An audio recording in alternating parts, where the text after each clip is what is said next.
الحمد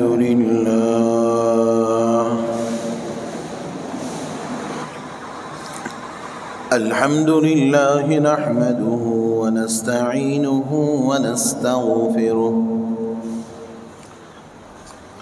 ونؤمن به ونتوكل عليه ونعوذ بالله من شرور أنفسنا ومن سيئات أعمالنا من يهده الله فلا مضل له ومن يضلله فلا هادي له ونشهد أن لا إله إلا الله وحده لا شريك له ونشهد أن سيدنا وسندنا وشفيعنا وحبيبنا ومولانا محمدا أحمد عبده ورسوله أما بعد فقد قال الله تبارك وتعالى أعوذ بالله من الشيطان الرجيم بسم الله الرحمن الرحيم وتعاونوا على البر والتقوى ولا تعاونوا على الإثم والعدوان وقال النبي صلى الله عليه وسلم الكفر ملة واحدة وقال النبي صلى الله عليه وسلم كفى بالمرء كذبا أن يحدث بكل ما سمع صدق الله العظيم وصدق مولانا الرسول الكريم ونحن على ذلك لمن الشاهدين والشاكرين والحمد لله رب العالمين. محترم سامعین کرام، اللہ رب العزت نے اس زندگی کو ایک دوراہے پر رکھا ہے. ہر موقع پر ہمیں دو الگ الگ راہیں نظر آتی ہیں. ایک راہ، ایک رستہ عبادت کا اور ایک نافرمانی کا ہوتا ہے. ایک اطاعت کا تو ایک عصیان کا ہوتا ہے. ایک اللہ کو راضی کرنے والا تو دوسرا نفس کو راضی کرنے والا ہوتا ہے. ایک رحمان کا راستہ ہے تو دوسرا شیطان کا راستہ ہے. ایک میں نفس کا آرام ہے لیکن آخرت کی بربادی ہے، تو دوسرے میں انسان کی جان کے اوپر کچھ مشقت تو ہے لیکن آخرت کی ازلی ابدی کامیابی ہے. ان دو چیزوں کے درمیان میں رہتے ہوئے ہر وقت ہمیں صحیح اور غلط کا انتخاب کرنے کا موقع ملتا ہے، آزمائش ہوتی ہے. لمحہ بلمحہ ہمارے پاس احوال بدل بدل کے آتے ہیں. کبھی نافرمانی ایسی ہوتی ہے کہ جس میں دنیا کا بڑا فائدہ ہوتا ہے، جھوٹ بول کے کوئی کام کما لے، کوئی نفع کما لے، جھوٹ بول کر اپنی دہاڑی لگا لے، چوری کر کے مال جمع کر لے، کہیں دھوکہ دے کر، دو نمبری کر کے، کسی نہ کسی طریقے سے اس کام کو سر انجام دے کر وقتی طور پر بہت فائدہ کمایا جا سکتا ہے۔ کہیں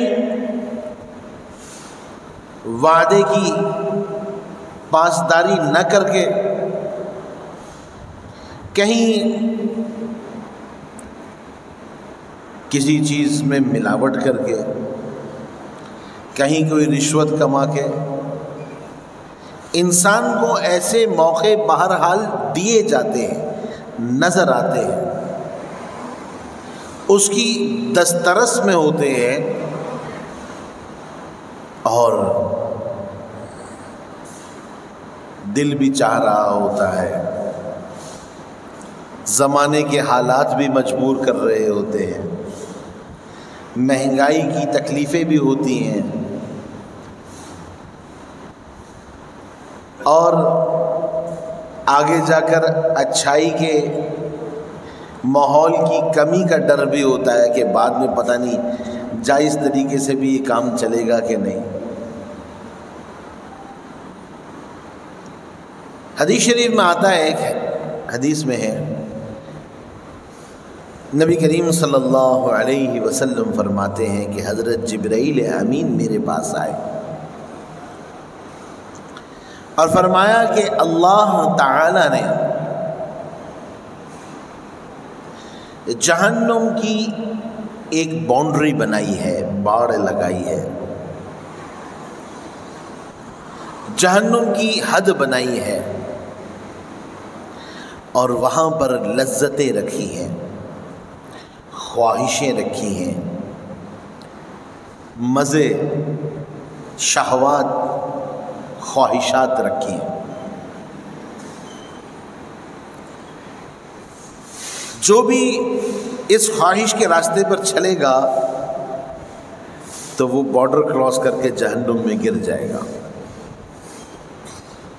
جو بھی ان مزوں میں پڑے گا، جو بھی ان لذتوں میں پڑے گا، جو بھی اس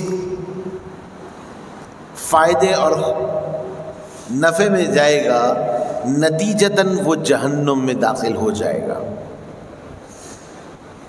ایسے کون جہنم میں جانا چاہے گا؟ سب کو پتہ ہے جہنم تو آگ ہی آگ ہے۔ آگ کی دعا کون مانگتا ہے؟ ایک آدمی نے کہا، بڑے برفانی موسم میں رہتا تھا، جیسے ہمارے یہاں گلگت ہے، چترال ہے، اسکردو ہے، بڑی سخت برف باری ہوتی ہے۔ وضو کر کے نکلا، سخت سردی لگ رہی تھی، تندور کے پاس آگ جل رہی تھی، وہاں پاس جا کر بیٹھ گیا۔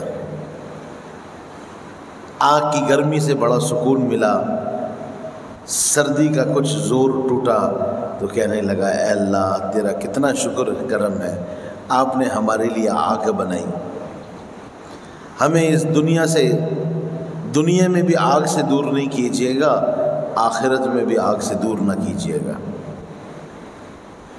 تو وہ کچھ ایسے ماحول کے لوگ ایسے ہوں گے جو آگ کو مانگیں گے، ورنہ آگ کوئی نہیں مانتا، آگ سے تو ہر کوئی بھاگتا ہے۔ النار مسوی لہم، اللہ تعالیٰ فرماتے ہیں آگ ان کا ٹھکانہ ہوگی۔ تو ویسے تو جہنم کوئی نہیں جانا چاہتا، پھر جہنم میں لوگ کیوں آ جائیں گے؟ جہنم لوگوں سے بھر کیوں جائے گی؟ تو فرمایا اسی لیے بھرے گی کہ جو لوگ خواہشات کے پیچھے چلیں گے، ہر جگہ اپنے مزے کو تلاش کریں گے، ہر جگہ تفریح کو تلاش کریں گے، ہر جگہ اپنے اپنی جانب سے بنے ہوئے سکون کو تلاش کر رہے ہوں گے، تو وہ جو ایک خود ساختہ سکون ہے وہ سکون انہیں جہنم میں لے ڈوبے گا۔ دوسری طرف فرمایا کہ جبرائیل امین فرماتے ہیں اللہ تعالی نے جنت کے گرد مکارہ رکھے ہیں، ذرا آزمائشیں رکھی ہیں، تکلیفیں رکھی ہیں۔ جہنم کا ارد گرد بھی ہے، لیکن جہنم کے ارد گرد میں، وہاں جنت کے ارد گرد میں کچھ تکلیفیں برداشت کرنی پڑیں گی، کچھ قربانیاں دینی پڑیں گی، کبھی جان کی قربانی، کبھی مال کی قربانی، کبھی وقت کی قربانی دینی پڑے گی، خواہشات کی قربانی دینی پڑے گی، کبھی لوگوں کی رضامندی کی قربانی دینی پڑے گی، کیونکہ آپ جب جائز بات کریں گے یا ناجائز بات پر عمل نہیں کریں گے تو آپ کے گھر والے بھی ناراض ہو جائیں گے۔ جب آپ کہیں گے یہ گانے بجانا صحیح کام نہیں ہے، اللہ کی ناراضگی کا سبب ہے، بند کیا جائے، یہ میرا گھر ہے اور میرے دائرہ اختیار میں ہے، قیامت کے دن میں برابر کا مجرم سمجھا جاؤں گا، میں اپنی جگہ پر یہ گناہ نہیں ہونے دوں گا، تو سامنے لوگ سارے ناراض ہو جائیں گے، اور ناراضگی کے بعد مختلف قسم کی تکلیفیں بھی دیکھنے میں آ سکتی۔ حق بات میں تو تکلیفیں آئیں گی، حق بات میں تکلیفیں آئیں گی۔ نبی کریم صلی اللہ علیہ وسلم کے بارے میں دو واقعات بڑے عجیب ہیں۔ ایک صحیح بخاری میں جناب نبی کریم صلی اللہ علیہ وسلم کے پاس جب جبل نور میں غار حرا کے اندر، جبل نور پہاڑ کا نام، اس کے اندر اوپر ایک چھوٹا سا غار ہے، اس کا نام ہے غار حرا۔ آج بھی پہاڑ موجود ہے، غار بھی موجود ہے۔ وہ اتنا اونچا پہاڑ ہے کہ اس غار میں پہنچنے میں آج بھی جب اچھے چڑھنے والے کا مطلب ہمارے کراچی کے اکثر صحت مند لوگ نہیں چڑھ سکتے، ان کو تو اور ٹائم لگتا ہے۔ جو لوگ پہاڑوں پہ بھی چڑھنا جانتے ہیں، جو سیڑھیاں چڑھتے ہیں اترتے ہیں، ان کو 2 گھنٹے لگتے ہیں سیڑھیاں چڑھتے چڑھتے چڑھتے چڑھتے چڑھتے، بیچ میں 2-4 جگہ سانس بھی لینا پڑتا ہے ان کو۔ آدھے گھنٹے تک سیڑھی چڑھ کے بس ہمت جواب دے دیتی ہے۔ صحت مند آدمی، چست آدمی 2 گھنٹے میں پہنچتا ہے۔ اور جناب نبی کریم صلی اللہ علیہ وسلم جب بیت اللہ شریف کے ارد گرد کفر دیکھتے تھے، شرک دیکھتے تھے، بیت اللہ شریف کے اندر خود 360 بت رکھے گئے تھے، بیت اللہ شریف کے ارد گرد الگ الگ قسم کے مزارات بنائے گئے تھے، درگاہیں بنائی گئی تھیں، ہر کسی پر الگ چڑھاوے چڑھائے جاتے تھے۔ بیت اللہ شریف کے ارد گرد لوگ جب طواف کر رہے ہوتے تو ان کا طواف کیا ہوتا تھا، سیٹیاں بجاتے تھے اور تالیاں بجاتے تھے، تالیاں پیٹتے رہتے، سیٹیاں بجاتے رہتے اور بیت اللہ شریف کے گرد چکر لگاتے تھے۔ اور تو اور جس لباس میں وہ لوگ آتے تھے تو اپنے کپڑے اتار کے ایک جگہ رکھ کر بے لباس ہو کر طواف کرتے تھے، کہتے تھے کہ ان کپڑوں میں ہم نے گناہ کیا ہے، اس میں تو اللہ کے سامنے پیش نہیں ہو سکتے۔ ایسے ماحول کو دیکھ کر رسول اللہ صلی اللہ علیہ وسلم جبل نور کے اوپر اس غار میں، غار حرا میں تشریف لے جاتے، وہاں سے بیت اللہ شریف نظر آتا تھا۔ بیت اللہ شریف کو دیکھنا بھی عبادت ہے، جس طرح نماز پڑھنا عبادت ہے بیت اللہ شریف کی طرف رخ کر کے، بیت اللہ شریف کے یہاں طواف کرنا عبادت ہے، وہاں تلاوت کرنا عبادت ہے، سب کچھ عبادت ہے۔ اگر کوئی شخص بیٹھ کر صرف بیت اللہ شریف کو دیکھتا رہے، حقیقی بیت اللہ شریف کو، یہ نہیں کہ تصویر کے سامنے بیٹھ جائے، تو صرف بیت اللہ شریف کو دیکھنا بھی عبادت ہے، اس کا بھی ثواب ملے گا۔ مشرکین مکہ نے ایک موقع پر کہا حضرت عمر رضی اللہ تعالیٰ عنہ سے، ہم میں اور تم میں کیا فرق ہے؟ ہم ایک مورتی کی شکل بناتے ہیں، ایک شکل صورت بنا دیتے ہیں، اس کے سامنے سجدہ کرتے ہیں۔ تم بھی تو اس پتھر کے گھر کے سامنے سجدہ کرتے ہو، شکل تو نہیں بنی ہوئی ہے، تو پتھر۔ حضرت عمر رضی اللہ تعالیٰ عنہ نے فرمایا ہم اس پتھر کی عبادت نہیں کرتے،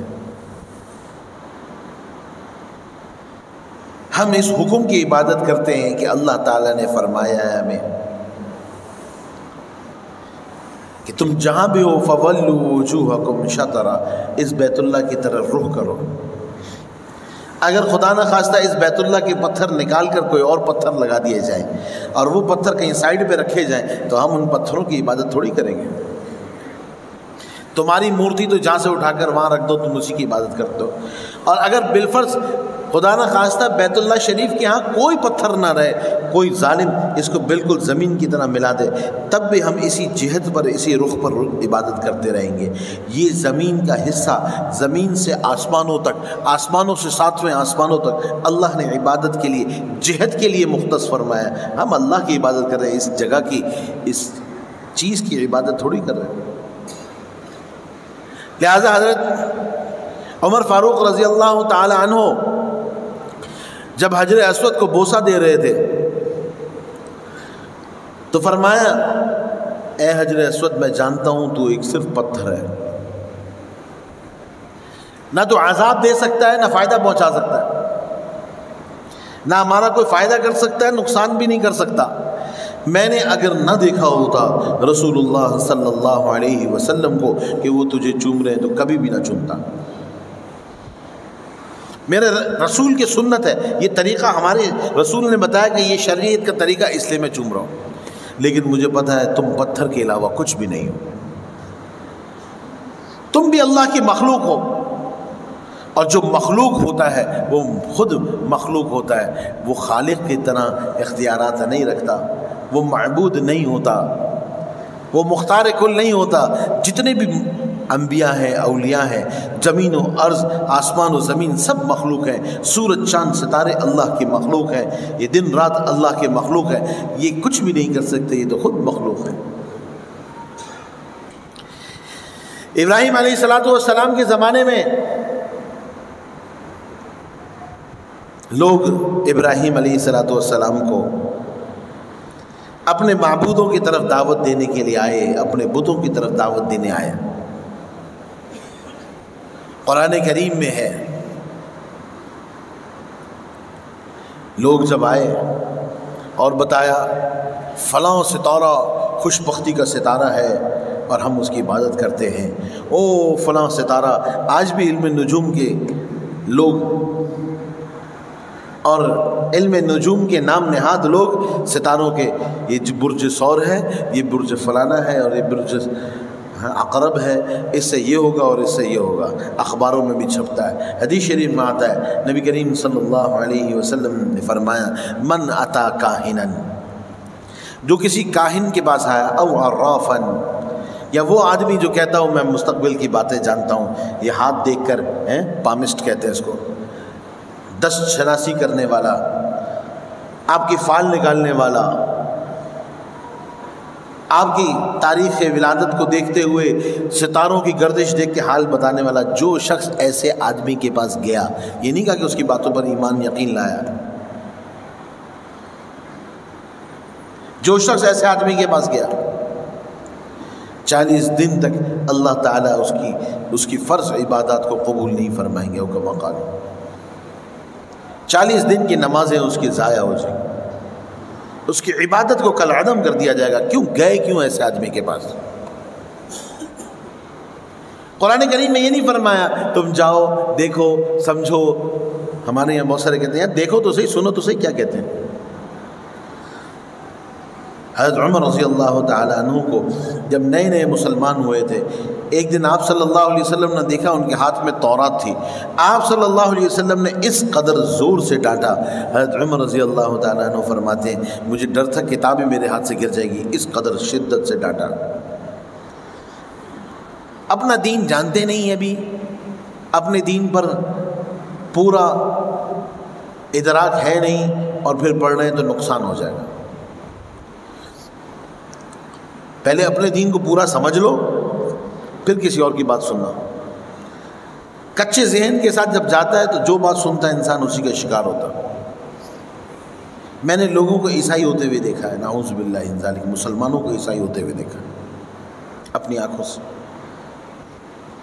اس کی وجہ یہ کہ اپنا دین نہیں معلوم، جو اعتراض کر رہے ہیں اپنی عقل سے لڑتے رہتے ہیں، علماء سے بھی جا کے نہیں پوچھتے، اور ایک وقت آتا ہے وہ جو اعتراضات، وہ جو اشکالات بنائے ہوتے ہیں، وہ جو سامنے بات کر رہا ہوتا ہے وہ بات اس کی نہیں ہوتی، پوری ایک ٹیم لگی ہوتی ہے جو ایسے گمراہ قسم کے اشکالات پیدا کر رہی ہوتی ہے، اور یہ آدمی اکیلا لڑ رہا ہوتا ہے۔ جب اس کا ذہن ہار مان جاتا ہے تو ان سے متاثر ہوتا ہے تو اسی میں بہہ جاتا ہے۔ اگر وہ ہر سوال کا جواب علماء کے پاس لینے آئے تو پھر انشاءاللہ گمراہ نہیں ہوگا، لیکن جس کو اتنا علم نہ ہو، علم کی گہرائی نہ جانتا، اس کو ایسے کام کرنے سے شدت سے منع کیا۔ قرآن کریم میں اللہ تعالیٰ نے فرمایا وَلَا تَقْرَبُوا الْفَوَاحِشَ، خبردار فحاشی کے کاموں کے قریب بھی نہیں جانا۔ فحاشی اس کا وَلَا تَقْرَبُوا الْفَوَاحِشَ، فحاشی اس کام کو کہتے ہیں جس کا غلط ہونا سب کو پتہ ہے۔ فحاشی صرف بے حیائی کو نہیں کہتے، فحش کھلم کھلا غلط، جب سب کو پتہ یہ غلط ہے آپ نہ جائیں اس طرف۔ آپ اور کیا ٹیسٹ کرنے جا رہے ہیں، اور کون سا تجربہ کر کے کیا چیز اس کے اندر نکال کے لائیں گے کہ اس کے اندر یہ بھی برائی ہے؟ آپ کو پتہ ہے یہ گند ہے، یہ گوبر ہے، یہ غلاظت ہے، یہ ہے غلاظت، آپ کیا تجربہ کرنے جا رہے ہو؟ آپ اس نے سختی سے منع کیا۔ اللہ اکبر کبیرہ۔ تو حضرت عمر رضی اللہ تعالی عنہ اس بات کو فرماتے ہیں ہمیں اللہ نے عبادت صرف اپنی خالق کی عبادت کا حکم دیا، مخلوق کی نہیں ہے۔ اس سے قبل میں عرض کر رہا تھا جبل نور اور غار حرا کے بارے میں، وہاں آپ صلی اللہ علیہ وسلم جب مکہ مکرمہ کے ایسے حالات تھے تو آپ صلی اللہ علیہ وسلم نبوت سے پہلے، نبوت کے بعد کی بات نہیں ہے، نبوت کے سے پہلے آپ صلی اللہ علیہ وسلم گھر سے کھانا بنا کر 1-2 دن کا اوپر تشریف لے جاتے ہیں۔ کبھی کبھی بعد میں حضرت خدیجہ رضی اللہ تعالی عنہ، ام المؤمنین خدیجۃ الکبریٰ رضی اللہ تعالی عنہ آپ کے لیے کھانا بنا کے لے آتی۔ آپ وہاں بیٹھ کر اللہ کی عبادت کرتے رہتے، ذکر و اذکار کرتے رہتے۔ اسی میں پہلی وحی آئی ہے،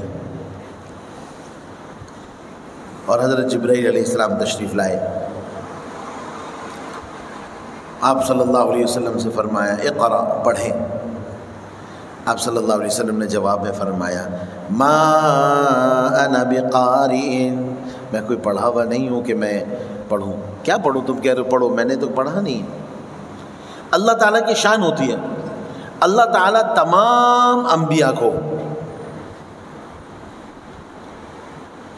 دنیا کے استاذوں سے بچا کر رکھتے ہیں۔ انہوں نے کسی دنیا کے استاد سے پڑھا نہیں ہوتا۔ الانبیاء تلامیذ الرحمن، انبیاء اللہ تعالیٰ کے شاگرد ہوتے ہیں، اللہ تعالیٰ دیتے ہیں۔ کل کو کوئی اعتراض نہ کرے یہ جو ساری باتیں بتا رہا ہے نا فلاں فلاں سے پڑھا اس نے، کوئی اس طرف نسبت نہ کر سکے کہ اس کو تو فلاں نے سکھایا تھا۔ تو آپ صلی اللہ علیہ وسلم نے فرمایا ما انا بقارئ۔ حضرت جبرائیل امین نے آپ صلی اللہ علیہ وسلم کو لیا اور اپنے سینے سے ملا کر دبایا اور چھوڑا، فرمایا اقرأ۔ آپ صلی اللہ علیہ وسلم فرماتے ما انا بقارئ، میں وہ نہیں جو پڑھ سکے۔ تیسری دفعہ حضرت جبرائیل امین نے دبایا اور فرمایا اقرأ باسم ربک الذی خلق خلق الانسان من علق اقرأ وربک الاکرم اقرأ باسم ربک الذی خلق، جب اللہ کا نام آیا تو مفسرین فرماتے ہیں آپ صلی اللہ علیہ وسلم کی زبان جاری ہو گئی، آپ نے بھی پڑھنا شروع کیا حضرت جبرائیل علیہ السلام کے ساتھ ساتھ، اقرأ باسم ربک الذی، پڑھو اللہ کے نام سے، الذی خلق، جس نے پیدا فرمایا، خلق الانسان من علق، جس نے انسان کو علق سے پیدا فرمایا، خون کے لوتھڑے سے یا جمے ہوئے گوشت سے، علم الانسان، اقرأ باسم ربک الذی خلق، خلق الانسان من علق، اقرأ وربک الاکرم، پڑھو اور وہ آپ کا رب بہت مہربان اور کریم ہے، الذی علم بالقلم، جس نے انسان کو قلم کے ذریعے علم سکھایا ہے، علم الانسان ما لم يعلم، اور انسان کو وہ سکھایا جو وہ نہیں جانتا تھا۔ یہ 5 آیتیں پہلی وحی میں آئیں۔ آپ صلی اللہ علیہ وسلم ایک نوری فرشتے کے ملنے سے اور ان کے دبانے سے، انوارات کے منتقل ہونے سے، پہلی دفعہ وحی کے بوجھ کی وجہ سے آپ صلی اللہ علیہ وسلم پر لرزہ طاری ہو گیا، کپ کپانے لگا جسم، پسینے جاری ہو گئے، آپ صلی اللہ علیہ وسلم بڑی تکلیف سے اس پہاڑ سے نیچے اترے، گھر تشریف لائے اور فرمانے لگے زملونی زملونی، مجھ پر کمبل ڈالو، مجھ پر کمبل ڈالو، سخت سردی لگ رہی تھی۔ پھر فرمایا دسرونی دسرونی، ایک کمبل کے اوپر ایک اور کمبل ڈالو، ایک اور کمبل ڈالو۔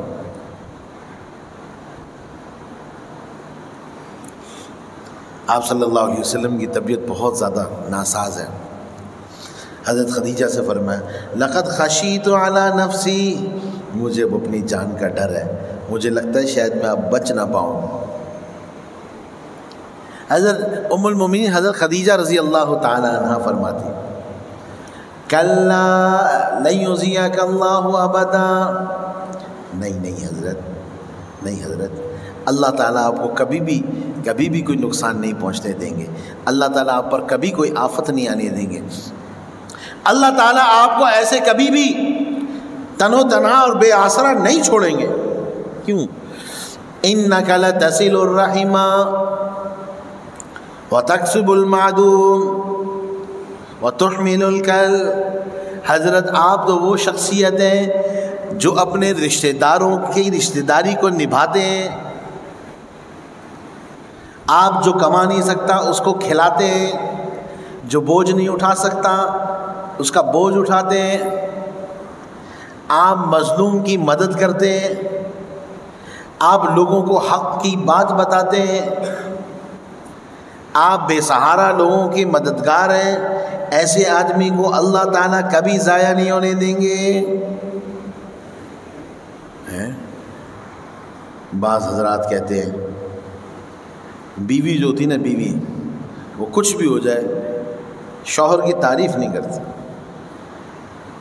اور جو بیوی شوہر کی تعریف کرے تو واقعی میں شوہر بہت عظیم ہے۔ حضرت خدیجہ نے کہا نہیں، آپ تو مجموعہ صفات ہیں اللہ کے رسول، اس وقت تک رسالت ملی نہیں ہے، کلمہ آیا نہیں ہے، آپ صلی اللہ علیہ وسلم کو تاج نبوت نہیں دیا گیا، ابھی بتایا نہیں گیا آپ پیغمبر ہیں، آپ عام انسانوں کی طرح ہیں، لیکن آپ کی زوجہ محترمہ کہتی ہے نہیں، میں نے ساری دنیا دیکھی ہے، آپ جیسا تو کوئی ہے ہی نہیں، آپ جیسا کوئی ہے ہی نہیں، اور آپ سے اعلیٰ صفات والا کوئی ہے نہیں، ایسے شخص کو اللہ تعالیٰ کیسے پریشان ہونے دے سکتے ہیں؟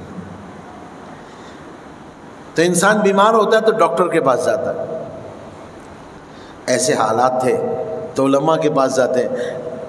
مکہ مکرمہ میں تو سارے اس زمانے کے بت پرست لوگ تھے، جہالت ہی جہالت تھی۔ حضرت خدیجہ رضی اللہ تعالی عنہ کا ایک چچا زاد بھائی تھے، ان کا نام تھا ورقہ ابن نوفل، بہت بوڑھے بہت بزرگ تھے، یہ اپنی جوانی میں پرانی جو تورات ہوتی تھی، انجیل ہوتی تھی، اس کو عربی میں ٹرانسلیٹ کرتے تھے۔ حضرت ام المومنین خدیجہ رضی اللہ تعالی عنہ آپ صلی اللہ علیہ وسلم کو لے کر ورقہ ابن نوفل کے پاس آئیں اور کہنے لگی اپنے بھتیجے کی بات سنیں یہ کیا کہہ رہا ہے۔ آپ صلی اللہ علیہ وسلم نے بتایا ایسے ایسے ایک نورانی سی مخلوق آئی اور انہوں نے مجھے یوں کہا اور سب کچھ کہا۔ کہ اچھا حاذہ الناموس الذی، یہ تو وہی فرشتہ ہے جو حضرت موسیٰ علیہ السلام کے پاس آیا کرتے تھے، جو عیسیٰ علیہ السلام کے پاس آیا کرتے تھے۔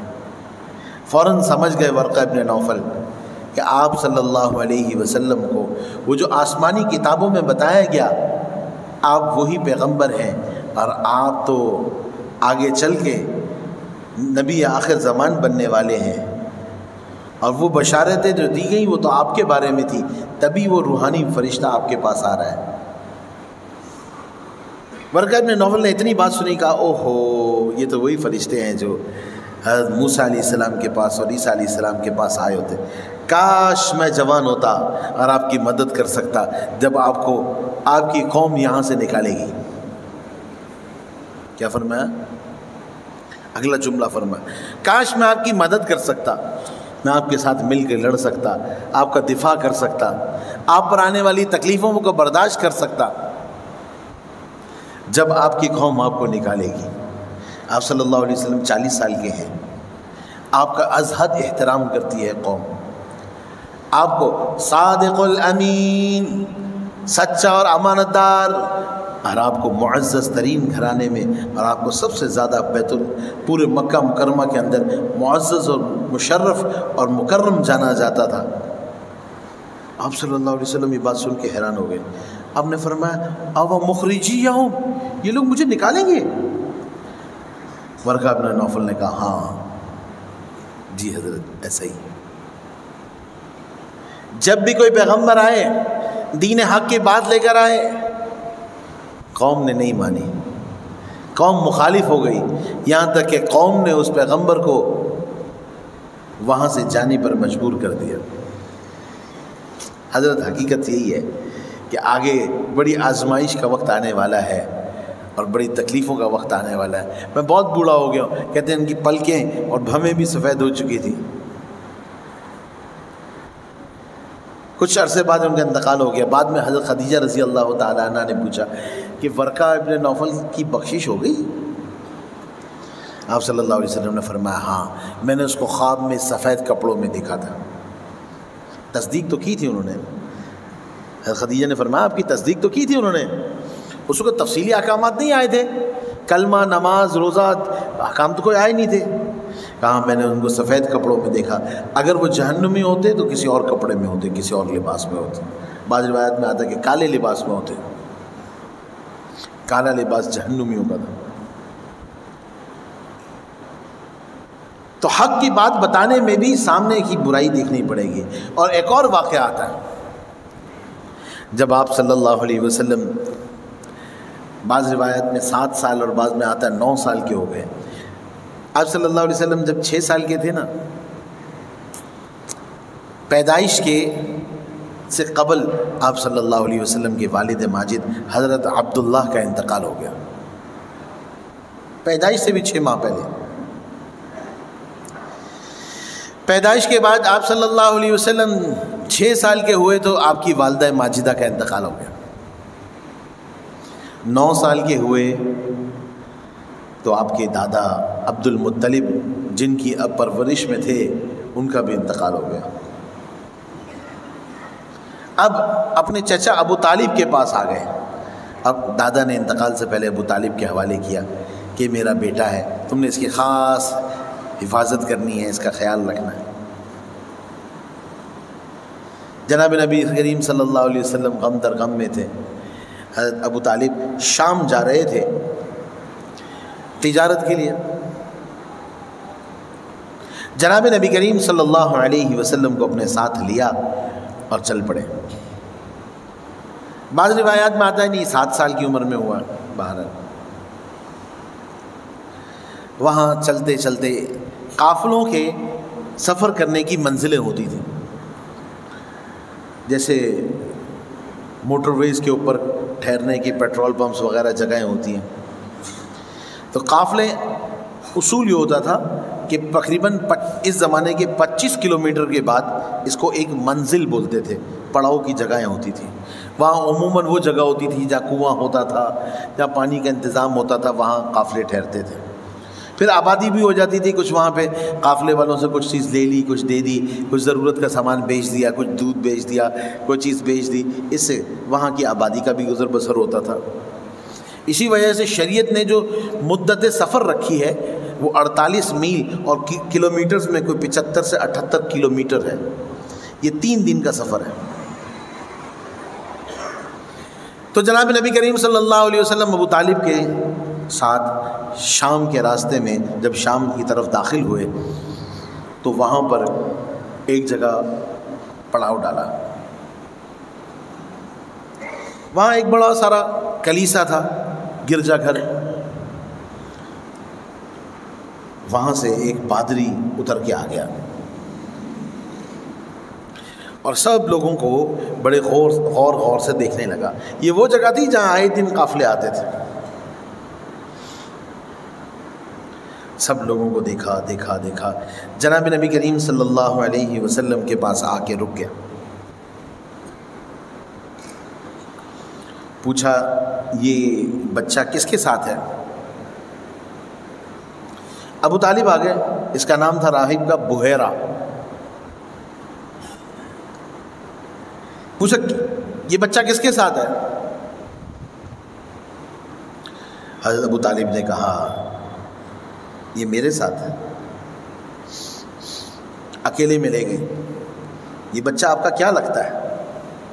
کہا میرا بیٹا ہے. کہا واقعی میں آپ کا بیٹا ہے؟ کہا ہاں میرا بیٹا ہے. تم نے ایسے سوال کیوں کیا واقعی میں آپ کا بیٹا ہے؟ اس نے کہا آسمانی کتابیں کہتی ہیں کہ اس کو یتیم ہونا چاہیے.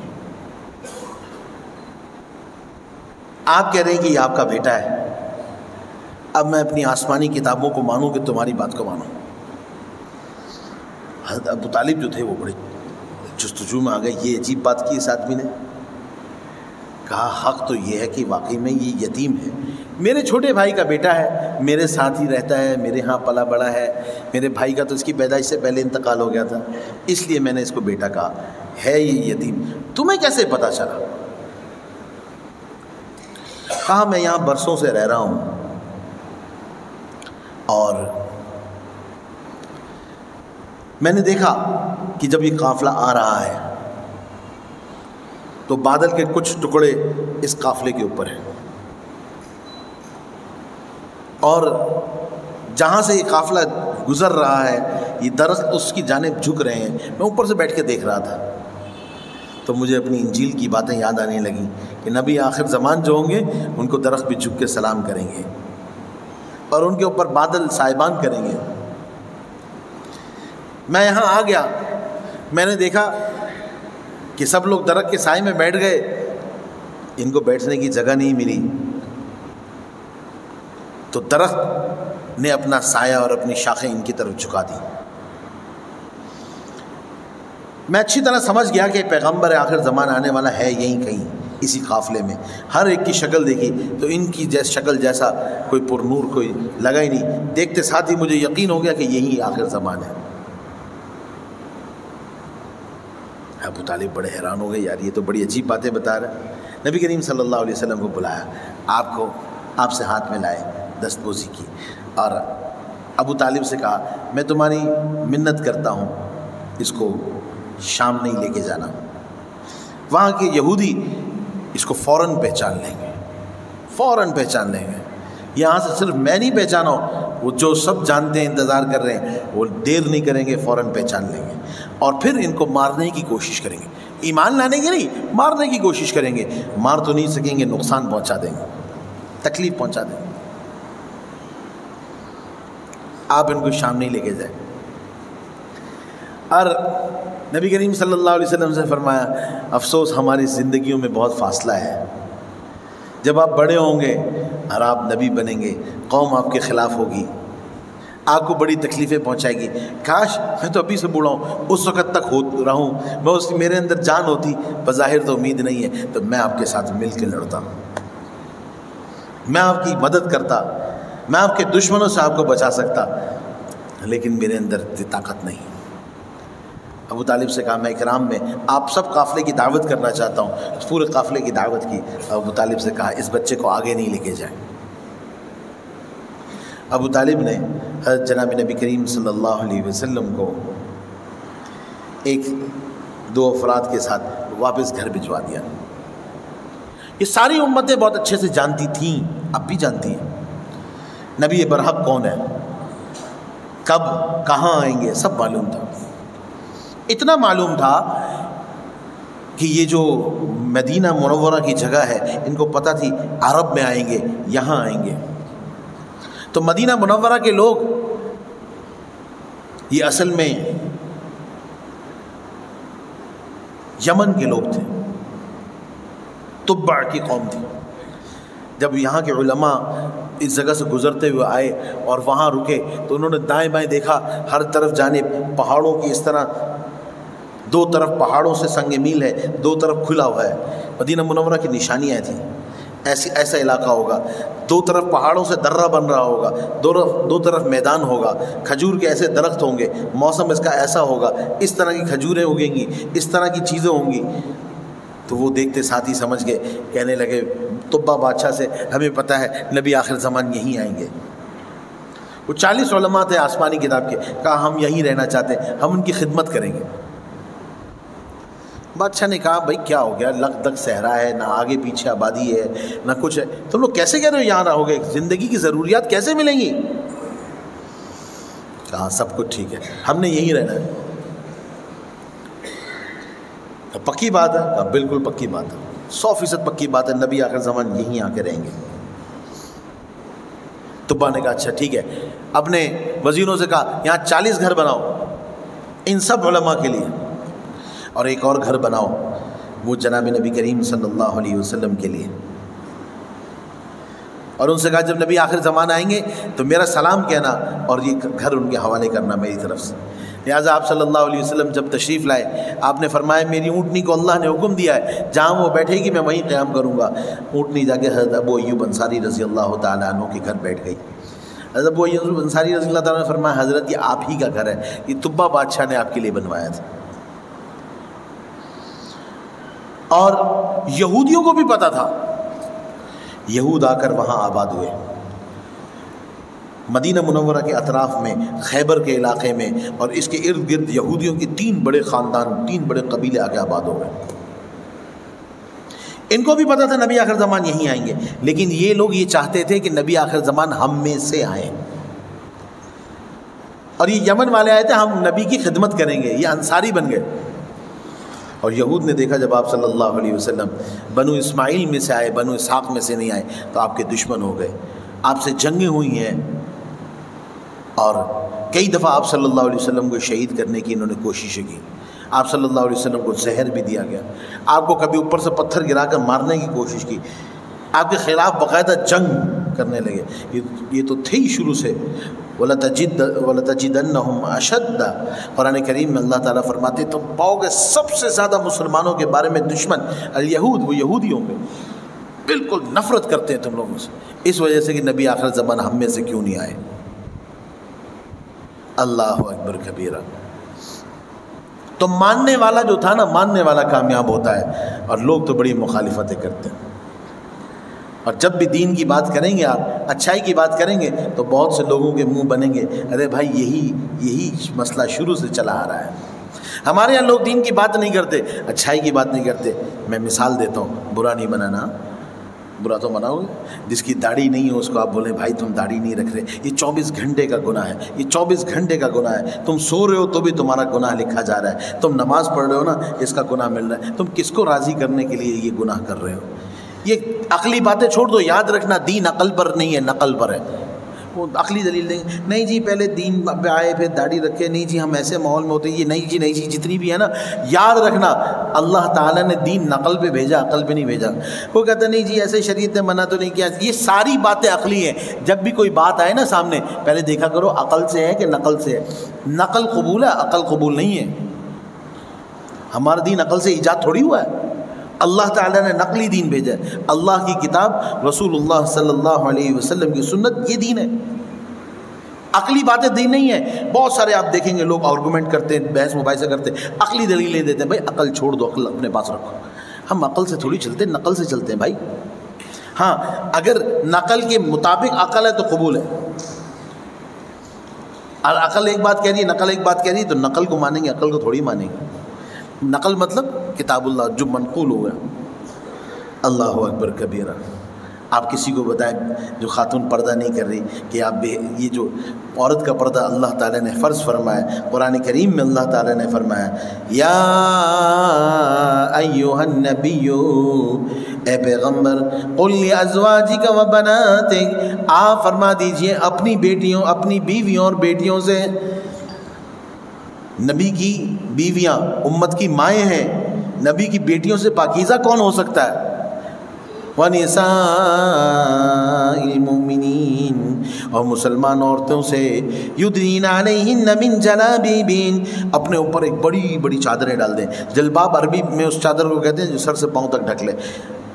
تو آپ دیکھیں کہ لوگوں کو یہ پردہ کرنے کی بات اچھی نہیں لگے گی۔ آج دین کا بیان کرنا، سمجھانا، لوگ یہ نہیں کہتے کہ ہاں ہم غلط ہیں، بلکہ لوگ اب اپنی غلطی کو صحیح کہتے ہیں۔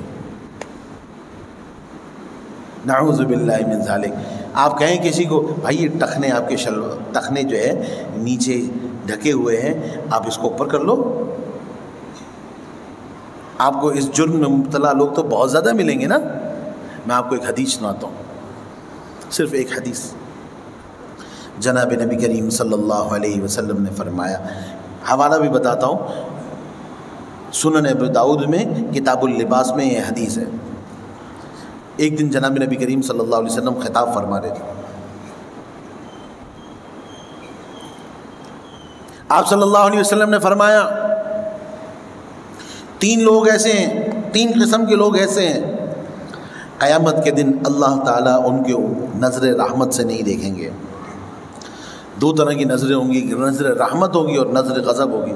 تو فرمایا نظر رحمت سے نہیں دیکھیں گے،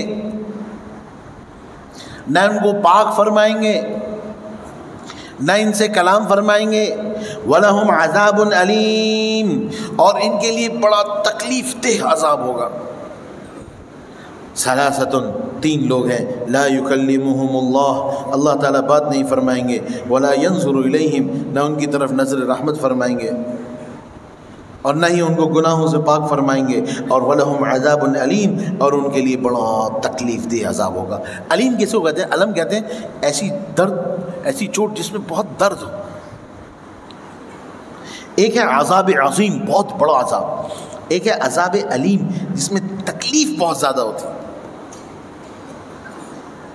صحابہ کرام ڈر گئے، بہت خطرناک قسم کے مجرم ہیں، بہت بڑے مجرم ہیں وہ لوگ جن کے بارے میں اللہ کے رسول ممبر رسول پہ فرما رہے ہیں کہ اللہ تعالیٰ بات نہیں کریں گے۔ دیکھو بھائی رزلٹ آتا ہے نا، ایک بچے نے پورے سال میں کچھ چھٹیاں بھی کر لیں، کچھ سبق یاد کیا، کچھ نہیں کیا، کوئی ٹیسٹ صحیح کیے، کچھ نہیں کیے، لیکن آخر میں جو رزلٹ آیا اس میں وہ پاس ہو گیا، تو ہم کہتے ہیں اس کی کلاس پاس ہو گئی۔ بھائی جیسا بھی تھا، اچھا تھا برا تھا، ایک بچہ سب سے اچھا گیا، ہر چیز میں بہترین گیا، وہ تو بہترین ہی ہے، لیکن جو ٹیڑھا میں ٹیڑھا چلتا رہا، صحیح غلط کرتا رہا، لیکن آخر میں پاس ہو گیا تو یہ پاس ہے۔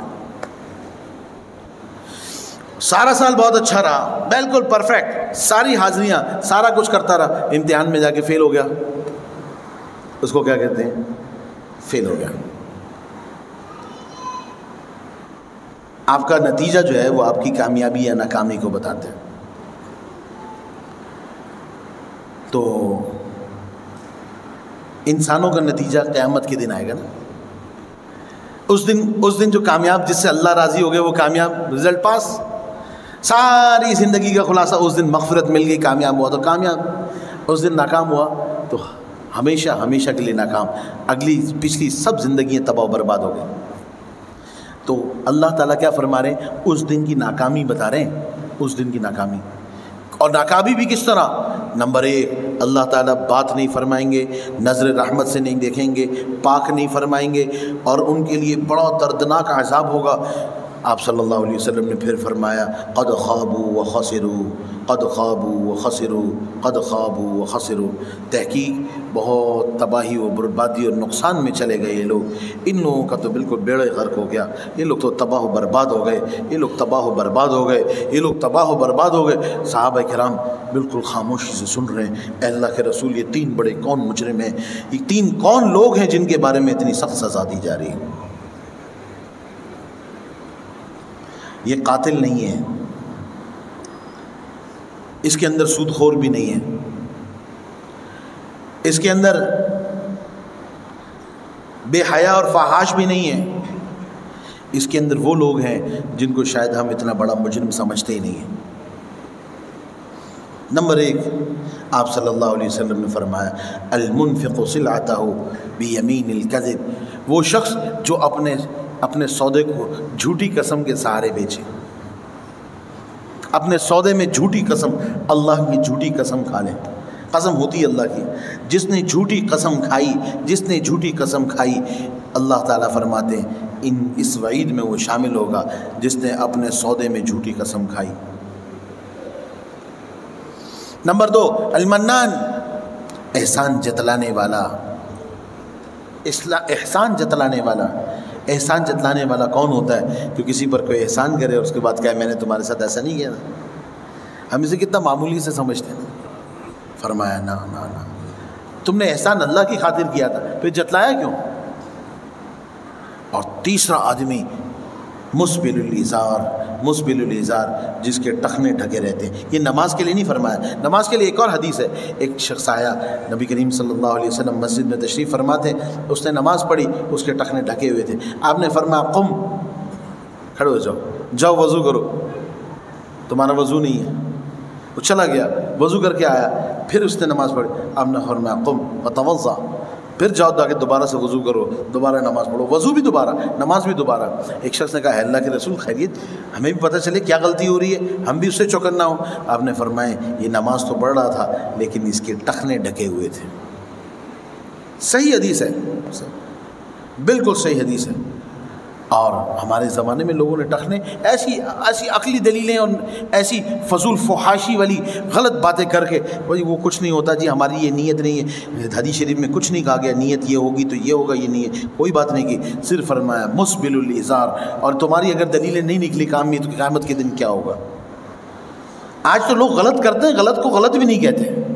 اور فرمایا تیسرا وہ آدمی ہے جس کے ٹخنے ڈھکے رہتے ہوں گے، قیامت کے دن اللہ تعالیٰ بات نہیں کریں گے، پاک نہیں فرمائیں گے، اور اللہ تعالیٰ نظر رحمت سے نہیں دیکھیں گے، ان کے لیے دردناک عذاب ہوگا۔ وہ جس کے ٹخنے دنیا میں ڈھکے رہتے ہوں گے، نماز ہو یا غیر نماز، اس میں نماز کا کوئی ذکر نہیں ہے کہ نماز میں اوپر کر لو باقی وقت نیچے کرو۔ اپنے انجام کے لیے وہ شخص تیار ہو جائے جو اپنے ٹخنے ڈھکا رکھتا ہے۔ یہ ایک حدیث ہے، اس کے علاوہ بہت حدیثیں صرف مسبل الازار کے بارے میں۔ اب تو آسان زمانہ ہے، آپ تحقیق کریں نا، انٹرنیٹ پہ بھی بہت ساری حدیثیں مل جاتی ہیں کہ ٹخنے ڈھکنے پر وعیدیں اللہ کے رسول نے کتنی بڑی بتائی ہیں۔ آج اس کو بہت معمولی سا لائٹ سا لے لیا۔ میرے بھائیوں یاد رکھو، دین صحیح سے سیکھو بھی، اور دین صحیح جگہ سے سیکھو، نہ غلط لوگوں سے دین سیکھو اور نہ دین کے نام پہ غلط باتیں سیکھو۔ ہمارے پاس یہ دین سند کے ساتھ آیا ہے، اللہ کے رسول نے اپنے صحابہ کو، صحابہ نے تابعین کو، تابعین نے تبع تابعین کو، تبع تابعین نے اپنے شاگردوں کو، ہم تک الحمدللہ ہم شاگرد در شاگرد رسول اللہ صلی اللہ علیہ وسلم کے شاگرد ہیں۔ ایسے لاکھوں لوگ موجود ہیں۔ یہ ایک دین ایک سلسلے سے آیا ہے، اور دین کے اندر سب باتیں واضح ہیں۔ ہم کمی کریں گے تو نقصان کسی اور کا نہیں، ہمارا ہی ہوگا۔ ہم آنکھیں بند کر لیں کبوتر کی طرح تو بھی نقصان ہمارا ہی ہوگا۔ اللہ نے دین سیکھنے، سمجھنے اور عمل کرنے کے لیے بھیجا ہے۔ اللہ تعالی ہم سب کو عمل کی توفیق نصیب فرمائے۔ وآخر دعوانا الحمدللہ رب العالمین۔